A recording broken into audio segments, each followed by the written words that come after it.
29 minutes now till 10 o'clock. In this room, sitting before us, is a true legend of boxing. Jake LaMotta is in the room, and we, of course, had a chance to see him on Todd Donahoe's Monday Night Live last night. Good morning, Jake. Good morning. How are you? I don't like that introduction. You didn't? Former middleweight champion of the world, the real Raging Bull, Jake LaMotta. There it is, and he does a fine job of it himself. Let us talk to you about the things that we know. First and foremost, the movie, Raging Bull, Robert De Niro. Was that an accurate depiction? That was a very good movie. First of all, that's old hat, the Raging Bull. I mean, it's been done over and over again. Right now, we should talk about the fight. We'll interject that as time goes by. Okay, you want to promote the fight? Promote the fight. McCullen and Tony fight December 13th on TVKO. Is this a business venture of yours?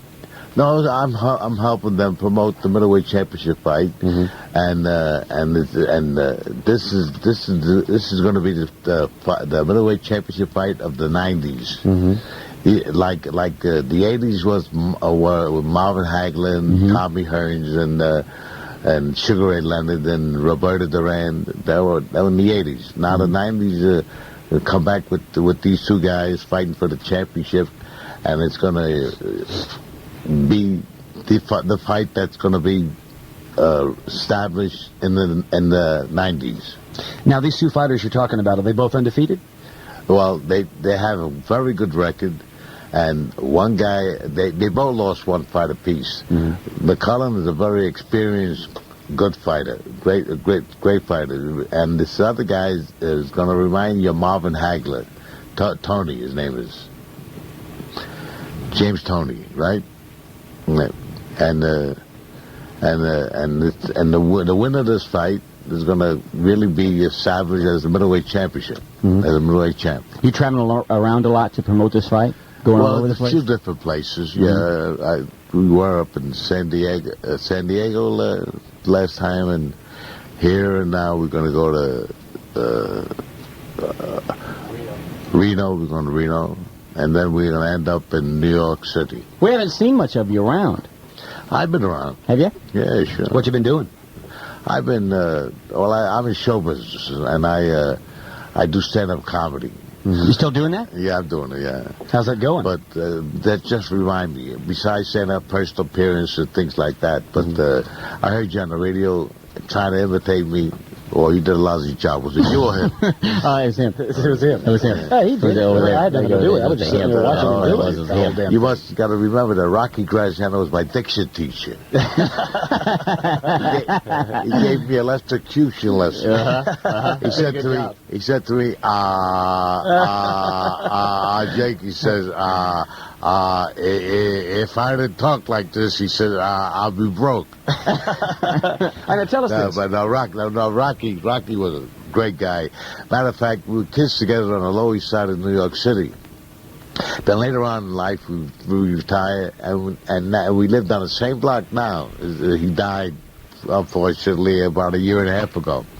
And Sugar Ray Robinson, another one of my great friends, he died about a year before that. And it looks like I'm the only one left, and I hope to be meeting these guys pretty soon, one of these days up there, you know. All right, out of your incredible boxing career, what regrets do you have from those days? Regrets? I really have no regrets. No. It was really rough and tough getting there. I was uncrowned champion for 5 years, but when I finally got my shot, I did what I had to do, and I made up for it. Which was what? Which was what? That's a long story. That's gonna take a long time. Are you referring to the lay down situation that we learned from the movie? Yeah. Why did you have to do that? Well, I was, like I said, I was uncrowned champ for 5 years.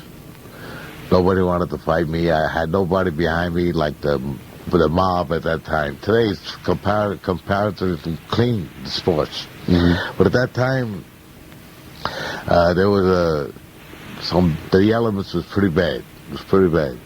And I was approached to throw a fight a long time ago. And I definitely didn't want to do it.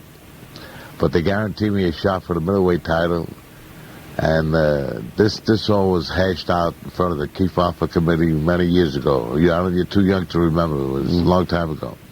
And I admitted it then, why I did it and how I did it and all that. And it was also the movie. And you know something, truthfully, if I had to do it all over again, I'd probably do the same thing. Did you get your title shot? Yeah, I got my title. How did you know that they were going to come through with that? Making the deal? There were some very important people at that time. I can't mention anybody's name at this time, you know. But it was a promise. It was like a handshake. It was guaranteed. And they finally came through with it. Now, of all the fights that you had throughout your career, what was the single most difficult? And obviously, these guys that you fought, that you were competing against, later became great friends of yours. You talked about Rocky Marciano and Sugar. Rocky Graziano. Yeah. Marciano was a good friend of mine also. Sugar Ray Robinson. What was the single most difficult, slug them out, knock it down, right down to the wire fight? That's an easy one. I fought a guy a long time ago by the name of another Frenchman by the name of Laurent Dautuil. Saw this clip last night. Oh, you saw the clip? Yeah. And with 23 seconds left of the 15th round, I could not win the fight. But I got lucky enough to knock him down. They counted 10. There was 13 seconds left. I was very, very lucky to win that fight. That was one of my biggest thrills in boxing. I had three great big thrills in boxing. The first one was when I was the first guy to beat Sugar Ray Robinson, who happens to be the greatest fighter pound for pound that ever lived. And that's not only my opinion, it's the opinion of most experts. And then when I defeated the other Frenchman with that late knockout, with 13 seconds left. And then when I won the title from the greatest fighter that ever came out of Europe, another Frenchman by the name of Marcel Cerdan. And when he was coming back to fight me, a return bout, the plane crashed, everybody got killed. See, you don't remember. He was too young for that. But I thought maybe you read up on it or something like that. The movie gave us a lot of information about your life. Right. And that was a real big thrill. Three great thrills of my life in boxing are those three fights. Do you remember the punches thrown from Rocky? Do I remember the punches from Rocky? Yeah. Or Sugar Ray. We'll go with Sugar Ray. Sugar Ray? Yeah. In the movie, what I'm asking is, I fought Sugar Ray. You saw the fight in the movie. They duplicated the exact way it happened. Okay, so when you're watching the movie and you see Sugar Ray in those slow motion shots, just breathing steam out of his nose, coming with you at those punches, are you feeling them sitting in your seat watching that? That dramatic effect that the director put all that. Right. But actually, I was feeling these things. It was I fought him in Chicago in 1951. On St. Valentine's Day. They call it the St. Valentine's Day Massacre. The referee stopped the fight in the 13th round while I was still on my feet with Robinson pounding me up against the ropes. It's the one you never went down on. Yeah, right. And the referee held up another 30 seconds. Robinson would have collapsed from hitting me. And in the movie, I said to Ray afterwards, he looked at me like I was crazy. I said, Ray, you couldn't put me down, Ray. You couldn't put me down. I could hardly stand up. Well, in the film, it made it look as though you were going to lay down, but you weren't going to do it pretty. You were going to stand there and take it and just obviously make it clear. I had too much pride to go down. Yeah, and you were going to let the audience know that I'm going down because I have to go down, but I ain't going to make it look good for him. Oh, you saw it. You saw the movie. Saw the movie, sure. Yeah. Of course. Did you like the film? First of all, the movie, I'll refresh your memory. The movie was nominated for 8 Academy Awards, and De Niro won for Best Acting. As he should have. And they also voted it the best movie of the 80s. Truly one of the greats. Movie is now in the Smithsonian Institute. I didn't even know that. Yeah, it's real good. I'm very proud of that. Now, what kind of relationship did you and Robert De Niro have? We had a great relationship. Matter of fact, this guy was so dedicated that a year before we shot the film, we trained over 1,000 rounds, him and I. Then he took 4 months out of the movie to put on 60 pounds. Yeah, right. And it's really true, really true. That is dedicated. So he spent a great deal of time with you in preparation for Yes, this movie? he did. He did. What about, we have to ask you about Vicky, your wife, who was played by, in the movie, God. And there's our son back there, Vicky's son. My son Jake and Jr.? Vicky's son. Hi, Jake Jr. Hello. Are you still in contact with her? And Oh, sure. She was my second wife. I'm already on my sixth. Sixth wife? Yes. And if that doesn't work, I'm going to work on lucky 7. You keep your options I'm open. going to keep trying till I get it right. Well, best of luck with that. Hope it goes well. When Vicky posed in the Playboy magazine, She was the oldest girl in Playboy magazine. yeah. She always complained to me she had nothing to wear. I never believed it until I saw her in Playboy. You remember that magazine? Oh, yeah. I saw it one. once. Was that a great magazine? Very much so. That's a good So you were picture. proud of the way she looked? Yeah. Well, as a matter of fact, I helped her get it. Oh, Imagine from a jealous guy the way I was in the movie. Yeah. And now she asked me, she says, when they approached her about doing it, she asked me what I thought about it. I said, what do you got to lose? So now these fits of rage that you threw in the film, Yeah. these were true. These were... That was at the time. You know, a lot of years pass, and if you don't change, and you're still the same way, you end up in the bug house. You know what I mean? The nut house. You're not going to slap us, are you, Jake? Why? Because if you are leaving the damn room, that might hurt. Although to tell my dad I got slapped by Jake. There's a certain bit of honor in that somehow. All right. Well, you got to remember that we have to mention about the McCullen fight with Tony. Right, we're going to talk about that. That's going to be a great fight. It's going to bring back the 1980s when all them great middleweight champions were fighting at that time. You remember that? That's not so long ago. Sure. And it's going to bring back. It's going to revive it again. You know, boxing, frankly, has lacked some of the excitement of your day, of Muhammad Ali's day of late, it seems. It hasn't had the character. Well, you know what happens?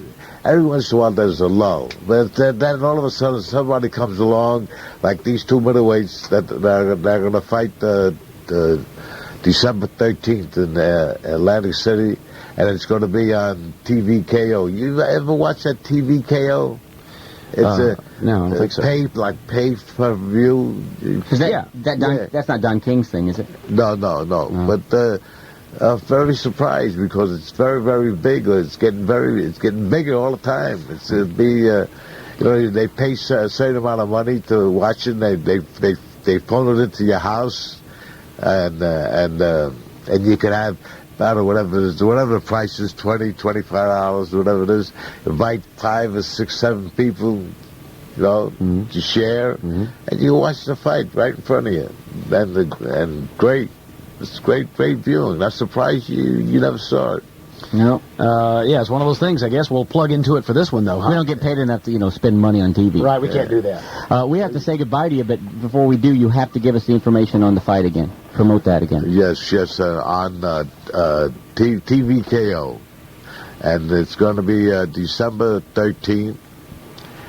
Fight's going to be in Atlantic City, and I'm going to be there also, And the fighters are McCullen and Tony. And middleweight fighting. And they're going to bring back... This other guy is going to remind you of Marvin Hagler. Tony. All right, now, middleweight fighting doesn't appear like it's gotten the kind of attention that heavyweight bouts have. Is that upsetting to you? Yeah, well, that's at times. But like I'm going to say again, you remember the 80s when they had the great middleweight fights. You remember that at that time, right?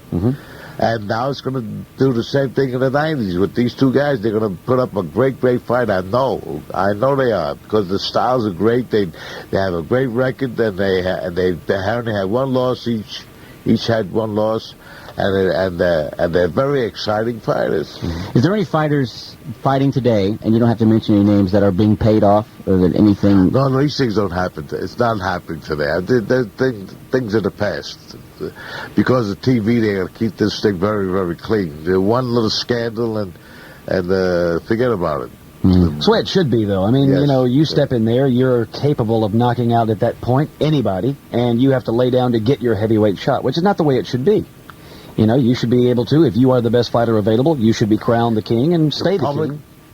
Today, the public demands it. Yeah. You get your chance. In my time, I had to wait 5 years. I was on Crown Champ for 5 years, and then never. I had to go through something I didn't want to do. I had to throw a fight on purpose, which I never wanted to do, and eventually I got what I was after because time was running out. I was getting older. I had everything I want. So what is left? I just wanted to fight for the title. I deserved it. So today, if I was fighting today, I would have got that chance right away because the public will demand it. Mm-hmm. It's a public demand. They see it on TV. They know you deserve it, and you get your shot. Well, Jake, you're a true legend. We appreciate you spending time on the program, and best of luck with all your stuff in the future. Thank you. Nice talking to you guys. Thank you, sir. All right, we'll be back, KLOS.